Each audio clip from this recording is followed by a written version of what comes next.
Indiana Attorney General Todd Rokita visited the southern border this week, and he continues to crack down on illegal immigration while taking active measures to enforce Indiana's ban against sanctuary city policies. Joining us now is Indiana Attorney General Todd Rokita. Mr. Attorney General, thank you for being here.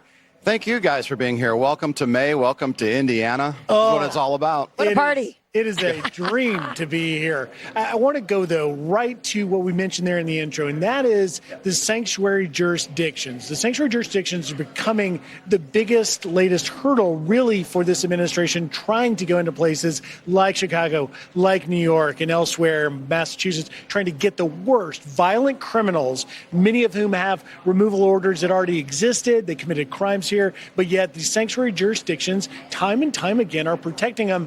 Tell me about what's happening in that fight here in Indiana. Well, I'll tell you, the vast majority of the jurisdictions in Indiana are completely supportive of President Trump and this administration, as am I. We do have separately elected county sheriffs here in the state, and there are a couple who are taking a different approach. If you're not helping, if you're not helping ICE, if you're silent when you arrest someone who's known to be an illegal alien and not even notifying ICE, that to me, and that under Indiana law, Griff, is the definition of a sanctuary. You're giving sanctuary to people. So we are in court now, actually, in two jurisdictions in Indiana, Monroe County and St. Joseph's County, which is Bloomington, Indiana, and South Bend, Indiana, home of Pete Buttigieg. Former home of Pete Buttigieg, for example, in South Bend. And we colloquially call Bloomington the People's Republic of Bloomington. So we have little pockets of Indiana, and this happens all over the country where they're just not helping. And so we're going to go figure it out in court. So what's happening down in Notre Dame? What are you working on over there, and what's happening in that up in Notre Dame, there's a few things going on with the sanctuary city jurisdiction in that county. But then the DEI practices that could be going on at the school. Yep. Now, I've asked 10-pointed questions, and we're going to get to the bottom of it one way or the other. But the fact of the matter is, you can have diversity goals. And as a practicing Catholic, I'm all for inclusion, like Notre Dame says it is. But what you have to do is have those goals, but not discriminate against certain people while you're doing them. And I'm so thankful, again, for President Trump for bringing this to the forefront. So it came to your attention that they were doing that? That's, if you look on their website, it's pretty, you could certainly an interpretation, but we're going to get to the bottom of it. We asked some questions, and we're going to find out one way or the other. Right. So you've got they should work on being a little more Catholic, too. I mean, there's some things going on. But that's just me. Yeah. Can you have me back on? Got a point.